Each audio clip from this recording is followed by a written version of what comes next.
시킨 대로만 하면 다 가요. 국어라고 하는 게 그렇게 어려운 과목이 아니에요. 수학은 수학적 개념을 이해하지 못하면 실제로 도달할 수가 없어요. 국어는 그렇게 개념이 어렵지가 않아요. 국어는 되게 경험적 학문이라 머리 나빠도 많이 하면 알거든요.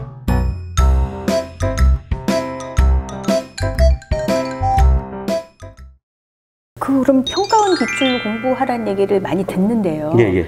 이 지금 현재 중3이면은 예. 기출 문제를 풀 수가 있나요? 풀 수 있죠. 충분히. 외모 풀어요. 난이도로 구분이 그렇죠. 되나요? 그리고 그러니까 수능을 정확히 이해하는 유능한 교사들이라면 머릿속에 이런 게 있는 거죠. 내가 이 아이들을 데리고 가야 될 목적지가 분명한 사람은 보이는 거죠. 뭐부터 이렇게 좀 해줘야 되는지. 아까 얘기했듯이 결국 저처럼 전문적으로 애들을 가르치는 수능 강사들은 그러니까 제가 무슨 애들 나한테 배우러 오는 애들 3등급 맞추어주고 내가 이렇게 막 되게 잘했어 이렇게 하는 사람이 아니잖아요. 무조건 만점이나 1등급을 올려줘야지 된다라는 생각이 있는 사람들은 결국 훈련은 훈련이고 마지막에 뭐냐면 긴 지문의 비문학에서 고난도 3점짜리 유형을 다 맞게 해주느냐 이게 늘 초미의 목표잖아요. 그러면 지금 어린 중3 애들이 뭘 해야 될지가 역선에서 나온다는 얘기죠? 그렇죠. 네, 그렇게 가는 거죠. 저한테 지금 애가 그냥 맨날 놀던 놈이야. 그리고 뭐 게임만 했어. 그래도 어쨌든 중3인데 나한테 왔어. 그러면 걔를 보고 이쪽까지 끌고 가려면 어떻게 해야 될까가 고민 지점이 되는 거죠. 그리고 이게 해보면 사실 좀 시킨 대로만 하면 다 가요. 국어라고 하는 게 그렇게 어려운 과목이 아니어서. 어려워요, 선생님. 아니, 그거는 자꾸 착각하는 게 네. 수학은 순수 이론 학문이기 때문에 네. 그 수학적 개념을 이해하지 못하면 실제로 도달할 수가 없어요. 네. 개념이 이해가 안 되는데. 네. 근데 국어는 그렇게 개념이 어렵지가 않아요. 국어 자체는. 국어는 되게 경험적 학문이라 말하자면 머리 나빠도 많이 하면 알게 돼요. 선생님, 개념이라는 게 뭐예요? 개념이라고 하는 거는 되게 어려운 얘기예요. 아니, 아까도 문학에서 알아야 될 개념을 얘기하셨거든요. 근데 이제 지금 비문학 얘기하고 있는데 또 개념이 나와서. 뭐냐면 개념이라고 하는 게 어떤 하나의 사물이나 사태에 들러붙어 있는 생각의 다발이에요, 그냥. 네. 속속속속. 그걸 개념이라고 그러죠. 그러니까 예를 들어서 한번 예를 들어볼게요. 개념에 대해서. 엄마들도 재밌겠다 이거. 이게 커피예요. 그러면 커피 그러면 어머님들은 커피라고 하는 단어 이제 모든 생각의 집이 다 언어잖아요. 커피라는 언어 속에 이제 개념이 들러붙기 시작한다고. 어머님들 커피하면 뭐 떠오르세요? 피로회복제. 피로회복제도 떠오를 수 있고 어디 산이다, 뭐 원두 커피가 있다, 드립 커피가 있다, 뭐 엄청 막 들러붙죠. 근데 이걸로 평생 사업을 하는 사람도 다른 생각이 들러붙어 있겠죠. 그쵸. 커피에. 바리스타는 또 다른 생각 들러붙어 있겠죠. 그리고 이 모두를 관장하는 진짜 어마어마한 커피 전문가는 엄청나게 커피라는 단어 속에 많은 생각이 들러붙어 있겠죠. 요걸 개념이라 그래요. 그럼 이게 국어 공부에 딱 접목이 되면은 어떤 것이 개념이 되는 거예요? 예를 들어서 애들한테 현대시를 줘요. 현대시를 주고 이 작품은 표현 기법 측면에서 어떤 걸 많이 썼냐. 그럴 때 문학에서 표현 기법과 관련된 수많은 개념들이 있어요. 그 개념이 있고 얘는 주로 은유법을 많이 썼어. 혹은 상징 체계를 많이 썼어. 혹은 뭘 많이 썼어. 이런 게 다 개념 훈련이 돼 있지 않으면 답을 할 수가 없는 거잖아요. 문제에 나올 만한 개념들을 이해하고 있어야 된다. 그거는 숙지하고 있어야 되죠. 당연히. 그럼 만약에 비문학에 나오는 개념이라 그랬다고 한다면 예를 들어서 이제 그냥 어차피 현실적으로 얘기하면 현실적인 거 좋아요. 시험에서 경제학을 한번 예를 들어 볼게요. 경제학에서 말하는 경제학에서 애들이 알 거라고 생각하는 수많은 개념들이 있어요. 그러니까 제가 요즘 중3 애들 가르치는데 애들이 일단 왜 지문이 어렵냐면 경제학 교수는 자기가 이제 경제학 지문 내니까 에이 설마 이걸 모르겠어 하고 쓰잖아요, 그 단어를. 근데 애들은 몰라. 왜? 애들을 학교에서 제대로 경제학을 배운 적이 없거든요. 철학 교수는 철학 지문을 막 쓰지만 애들은 학교에서 제대로 철학을 배워본 적이 없어요. 그래서 애들이 어려운 거예요, 비문학이. 근데 문학은 학교에서 배운 적 있잖아. 그죠? 그리고 그 학교에서 배운 문학 개념이 수능 개념이죠. 그래서 애들이 문학을 안 어려워하는 거예요. 그 비문학을 어려워하는 이유가 다 있는 거죠. 그러면 제가 그 대표님한테 한번 이런 거 한번 여기 어머님들도 보시니까 경제학적 지문에서 네. 경제의 3주체가 있겠죠. 네. 가계, 기업, 정부. 이거 네. 다 알잖아요. 네. 가계, 기업, 정부. 자, 그럼 가계, 기업, 정부. 왜 경제학에서 3주체가 가계, 기업, 정부냐? 어쨌든 자본주의가 있고 자본주의는 돈을 움직이는 체제인데 3주체란 말은 돈 가지고 있는 놈이 새 놈이다 그 말이잖아요. 가계, 개인이 갖고 있거나 네. 기업이 갖고 있거나 정부가 갖고 있을 거 아니에요. 네. 그래서 3주체죠. 네. 여기까지는 알아요? 네. 그러면 돈이 있어. 네. 돈이 우리 개인한테 들어오면 뭐라고 불러요? 월급이요. 아니죠. 몰라요. 수입, 아니, 수입. 그렇죠. 네. 수입이라고. 네. 이제 그렇게 하니까 어려운 거예요, 경제학이. 아. 경제학 교수들은 부르는 개념어가 따로 있는 거지. 아. 네. 돈이 있는데 네. 우리한테 왔어. 네. 그럼 인컴이에요, 소득이야. 네. 그럼 기업한테 갔어. 매출. 아니죠. 수입. 수익 아니죠. 순수입. 아니죠. 몰라요. 성장이라 불러요. 아, 성장이요? 예, 예. 그게 돈이에요? 기업한테 들어간 돈은 성장이라 불러요, 경제학에서. 그래요? 예. 그러면 그건 알 것 같아요. 예, 정부한테 들어간 돈은 세금. 아니죠. 몰라요. 재정이라 불러요. 아. 아. 그러니까 그러니까 교수들은 경제학 교수는 네. 아이 설마 이걸 모르겠어 쓴단 말이에요. 네. 근데 애들은 배운 적이 없네. 그러니까 개념을 아는 게 각 분야에서 꼭 알아야 되는 기본 지식인 거네요. 그렇죠. 그러니까 세상 살아가는데 되게 중요하고 그러니까 이제 애들한테 이걸 설명해 주면 애들이 네. 자 한번 대답해 봐라. 여기 고전 경제학파 아담 스미스가 있고 여기 굉장히 이 사람들은 시장에 정부가 개입하는 걸 싫어해. 여기 케인주의자들이 있는데 이 사람 시장 개입 엄청나게 개입해야 된다고 믿어. 그러면 돈이 있는데 여기 가게와 기업을 묶어서 시장이라고 그러고 정부는 시장이 아니니까 비시장인데 어쨌든 돈을 써. 그러면 기업과 개인이 있을 때 이재용 씨가 돈이 많니? 네가 돈이 많니? 그럼 이재용 씨 많지. 그러면 이재용 씨한테 돈을 좀 덜어내서 너희한테 주면 너희가 좀 돈이 많이 생기겠지. 이러려면 정부가 많이 개입해야 되지. 그러면 이런 생각을 가진 사람은 이쪽이야, 이쪽이야. 이쪽이지. 당연히 알죠. 네. 아, 이렇게 쉽게. 예. 그런데 네. 문제는 뭐냐. 야, 정부 여기 들어오지 마. 들어오지 마. 나도 정부 개입하지 마. 이런 걸 자유주의라 그래. 네.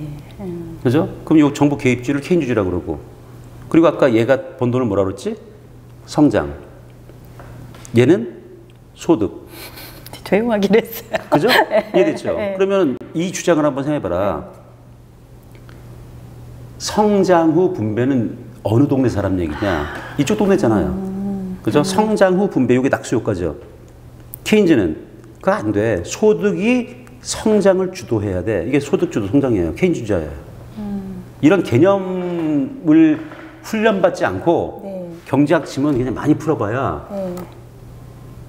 실력이 안 쌓인다고. 네. 네. 그러면 선생님 이 분야별로 다 결국 지식을 습득을 하게끔 도와주시는 수업인. 지식 습득이라기보다는 수능을 내는 교수들은 정해져 있고요. 네. 그 교수들이 관심을 두는 게 뭔지를 알면 되는 거잖아요. 늘 같아요. 그 뭐 철학과 교수, 법학과 교수, 그리고 역사학과 교수, 물리학과 교수들의 관심이 뭐 얼마나 다르겠어요. 다 비슷하지. 단골이 있는 거네요, 그러니까. 그럼요. 수학은 수학자들이 그렇죠. 관심을 그러네요. 두는 그러네요. 세계잖아요. 네, 예, 예. 네. 그러니까 빤한 거죠, 사실은. 빤한데 지문이라고 하는 게 한 2000년 정도 인류 역사가 가져온 어떤 지적인 결합이잖아요, 다. 그러니까는 범위가 굉장히 꽤 넓죠. 경작만 하더라도 알아야 되는 개념이 한 3, 40개는 정확히 알아야지 좀 쉽게 갈 수 있는 거고. 네.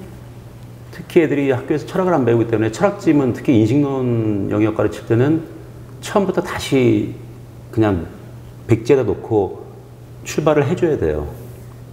그래서 지금 학원 강사 중에서 국어 강사의 수업이라고 하는 건 인문사회과학에서 꼭 자주 축제되고 앞으로도 축제될 수 있는 영역에 대한 그 최근의 연구 성과에 대한 개념화. 와, 진짜 국어를 그렇게 공부해야 되는 거네요. 그리고 아까 잠깐 꺼졌을 때 개념학습, 주제학습, 독해학습 얘기하셨거든요. 예, 예. 이게 지금 그러면 국어 학습의 어떤 큰 갈래라고 생각을 하면 되는 거예요? 그러니까 제가 꼭 중3 애들을 요맘때 여름방학에서부터 겨울방학 전까지 그 수능 비문학 개념학습을 시켜주는 이유가 일단 기본적으로 단어에 익숙해야 돼요. 아, 네. 그러니까 개념어에 익숙해야 돼요. 네네, 개념어. 예. 그러니까 그래서 그 철학 지문에 네. 이성, 네. 오성, 감성, 윤리적 직관 이런 단어들 막 튀어나오거든요. 그 단어를 애들이 모르잖아요. 모르죠. 예. 그리고 부모님들도 잘 몰라요. 제가 지금 그 왜냐면 얘기하려고 했어요. 어른도 모른다고. 어른들도 모르니까 어머님들이 막상 이렇게 요즘 지문 보면 네. 뭐야 왜 고등학교 애들이 이렇게 어려워? 근데 실제로 그렇게 어려운 내용 아니거든요. 그러니까 안 배워서 그런 거지. 네, 안 배워서. 네, 어머님들이 실제로 삶의 경험 속에서 다 알고 있는 거예요. 네. 근데 그게 고단어인지를 모르는 거지. 그런 거죠. 예. 그게 개념학습인 거네요. 그게 이게. 학습이죠. 예. 주제학습은 개념어를 가지고 조금 더 이렇게 펼쳐가는 거예요. 그렇죠. 이제 저번 주 애들하고 수업했던 게 고전학파의 시장과 관련된 개념과 케인즈 학파의 시장과 관련된 개념 학습을 했어요. 네. 그러면 이번 주에는 사회적 할인율이라고 하는 지문이 있어요. 네. 사회적 할인율이 뭐냐? 이자율의 반대인데 개념이. 네. 그러니까 애들은 이자율 개념을 아니까 배웠으니까 할인율이란 개념은 역이자율 개념이야라고 하면 금방 알아듣죠. 어려운데요. 이제 여기 돈이 여기 1억이 있어. 네. 이 1억이 미래에 얼마쯤 되냐를 환산하려고 그러면 이자가 네, 계속 네. 붙어야 되죠. 아. 그죠? 네, 네. 예, 그러면 거꾸로 10년 뒤 10억은 네. 현실로 끌고 보면 얼마쯤 될까? 아. 역이자율이죠. 이걸 할인율이라고 그래요. 아, 그래요. 예, 예. 자, 그럼 할인율을 미래 세대를 위해서 투자를 많이 해야 된다고 생각하는 사람은 시장에서 세금을 많이 걷어다가 너희들을 위해서 당장 돈이 안 되지만 인프라를 많이 깔자고 주장하겠지. 그러니까 기본적으로 이 주장은 이쪽 동네 사람이겠냐, 이쪽 동네 사람이겠냐. 대부분 이쪽 동네 사람이죠. 네. 그 이쪽 동네 사람들은 할인율을 왕창 주장하겠냐, 적게 주장하겠냐. 왕창. 아니죠. 지금 우리가 100억을 투자해요. 대치동에다가 고등학생 도서관을 만들어. 근데 100억 들어. 그러면 이게 얼마 뒤에 완공되는데 10년 뒤에 완공돼. 그럼 10년 뒤에 얘들이 어느 정도 이득을 낼 수 있어? 한 200억 이득을 낼 수 있어. 그러면 10년 뒤 200억이 지금으로 치면 얼마쯤 돼? 그러면 할인율을 많이 주면 왕창 깎여. 양파 깎기 확 깎아서 많이 깎으면 여기서 얼마 안 나겠죠. 조금만 쓰게 만드는 거네요, 당장. 그렇죠. 그러니까 할인율을 낮게 주장을 해야 돼, 이쪽 사람들은. 네, 네. 그런데 반대하는 사람은 할인율을 높게 주장해가지고 야 10년 뒤에 200억 할인율 이렇게 높게 적용하잖아. 쭉 10년 까오면은 100억이 뭐야 5억밖에 안 남아. 이런 사업을 왜 해? 이렇게 되는 거죠. 네. 그렇게 어떤 개념들이 어떤 하나의 사안을 통해서 어떻게 충돌되는지를 보여주는 게 이제 주제훈련. 주제학습. 예. 아. 네. 독해 훈련은 어떻게 되는 거예요? 그렇죠. 이제 그 주제훈련을 하고 네. 요거 했지. 이제 요걸 가지고 총집합해서 문제까지. 이제 문제는 또 이렇게 그러니까 말하자면 이 개념을 요 사안에다가 적용하고 생각할 수 있는 능력이 있는지를 얘가 아는지 모르는지를 물어봐야 될 거 아니에요. 네. 그거를 검증하기 위해서 만든 게 문제일 거 아니에요. 네. 자, 그러면 문제를 딱 보고 야, 요거 왜 되는지 알겠지? 너가 이 동네하고 이 동네 헷갈리는지 안 헷갈리는지 물어보고 싶은 거야. 네. 그죠? 네. 그게 뭐 엄마들 입장에서는 쉽게 해서 출제자의 의도인데 뭘 묻고 싶은지를 네. 아는 거. 개념이 있고 그 개념이 충돌되는 현장에서 이 사람 말과 저 사람 말이 구별되느냐 묻는 거예요. 그러니까 다르면서 이게 아다르고 어다른 걸 알아야지 되잖아요. 그래야 네가 제대로 이해한 거라고 우린 인정할 거야. 이거인 거죠. 예, 예. 근데 얘가 갑자기 저는 뭐 미래 세대를 위해서 많이 투자하는 걸 주장합니다. 그러면 이제 케인즈의 주장에 가깝고 그러니까 저는 할인율을 높게 적용해요. 이거 엉뚱한 소리인 거죠. 그렇죠. 예. 그래서 저는 낮은 할인율을 원합니다. 예. 예. 이게 조합이 맞는 거잖아요. 네. 적어도 그냥 그 분야에 대한 공부를 기본 공부를 해야 되는 그렇죠. 거네요. 좀 알아야 돼요. 예, 모르고서 저는 이게 가끔 우리 이게 비문학 가르치는 강사들이 뭐 아이고 그 지식 필요 없어. 그냥 그 문제풀이 능력만 있으면 돼라고 하는데 거짓말이죠. 현실적이지 않다. 예, 말도 안 되는 소리죠. 그래서 또 이렇게 꼬리에 꼬리를 묻는 질문으로 예. 독서라는 게 말이에요. 예, 예. 저 예전에 선생님 설명회 들었을 때 어린 시절에 독서를 안 했다고 해서 국어를 못하지 않는다. 그러니까 이게 어머님들이 늘 질문하는 거, 중동 엄마들이 네. 우리 애는 독서를 네. 어릴 때부터 안 했는데 네.